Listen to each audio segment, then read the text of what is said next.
Hello friends, Shanky kitchen में आपका स्वागत है। आज मैं जैसे पंजाब में बनाई जाती है मसालेदार उड़द दाल की बड़ी, मैं वैसे बना रही हूँ। और मैंने आधा किलो उड़द की धोई दाल ली है। इसको मैंने 5-6 घंटे पहले पानी में भिगो लिया था और अभी मैंने इसको 3 से 4 बार पानी से धो लिया है। और आप देखिए हमारी जो दाल है अच्छे से भीग चुकी है और फूल कर डबल हो गई है। और मसालों में मैंने 1 छोटी चम्मच साबुत धनिया, 1 छोटी चम्मच जीरा, 1 छोटी चम्मच सौंफ, 1 छोटी चम्मच साबुत काली मिर्च, 1 छोटी चम्मच अजवाइन, 1 छोटी चम्मच हींग और 2 से 3 साबुत लाल मिर्ची। सबसे पहले हम दाल को पीस लेते हैं।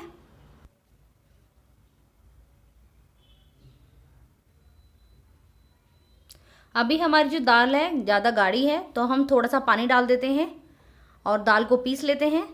देखिए फ्रेंड्स, हमने दाल को दरदरा पीस लिया है। आपको बिल्कुल बारीक नहीं पीसना है दाल को। और मैंने सारी दाल पीस ली है और सारी दाल पीसने में मुझे 1 कप पानी का लगा है।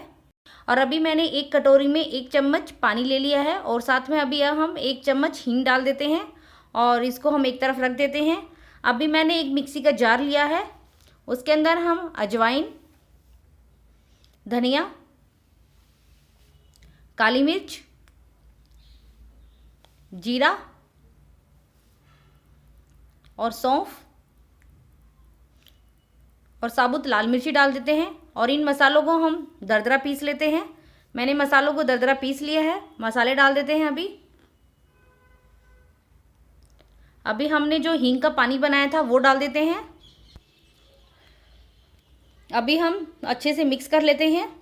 और फ्रेंड्स, हमारे जो दाल का मिक्सचर है हमें ये ज़्यादा गाढ़ा भी नहीं चाहिए। यदि आपको लगे कि ये ज़्यादा गाढ़ा है तो आप इसमें बीच बीच में पानी डाल सकते हैं और दाल को अच्छे से मसल लीजिए कि हमारी जो दाल है एकदम फ्लफी हो जाए।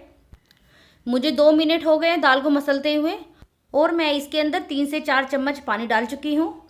अभी हम दाल को लगातार मसलते रहेंगे। और फ्रेंड्स, मैं इसके अंदर टोटल आधी कटोरी पानी डाल चुकी हूँ और मुझे इसको फेंटते हुए 7 से 8 मिनट हो गए हैं। और आप देखिए हमारी दाल कितनी फ्लफी हो गई है। एक बार चेक कर लेते हैं। मैंने 1 कटोरी में पानी लिया है, दाल डाली है इसके अंदर और आप देखिए हमारी जो दाल है वो तैर कर ऊपर आ गई है, मतलब हमारी दाल फ्लफी हो गई है। अभी हम बड़ी बनाना स्टार्ट करते हैं। मैंने एक स्टील की प्लेट ली है, उसके ऊपर मैंने ये पॉलीथीन शीट लगा दी है और ऊपर से उसको ऑयल से ग्रीस कर लिया है।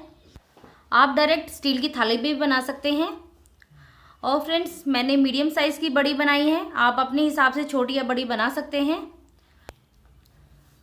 अभी मैंने सारी बड़ी बना ली है। अभी आप बड़ी को 3 से 4 दिन की अच्छी सी धूप लगा लीजिए कि हमारी जो बड़ी है वो अंदर तक सूख जाए। देखिए फ्रेंड्स, मैंने इसको 3 से 4 दिन की अच्छी धूप लगा ली है और आप देखिए ये बिल्कुल ड्राई हो गई है। आप इसे किसी भी एयर टाइट कंटेनर में रख सकते हैं और 5-6 महीने तक आराम से खा सकते हैं। आप इस बड़ी को एक बार बना के खाइएगा, बहुत ही ज़्यादा टेस्टी बनती है। यदि आपको ये बड़ी की रेसिपी मेरी पसंद आए तो लाइक कीजिए, अपने फ्रेंड्स के साथ ज़्यादा से ज़्यादा शेयर कीजिए और अगर आपने अभी तक मेरे चैनल को सब्सक्राइब नहीं किया है प्लीज़ सब्सक्राइब कीजिए। चलिए फ्रेंड्स, मिलते हैं अगली रेसिपी के साथ। Bye bye.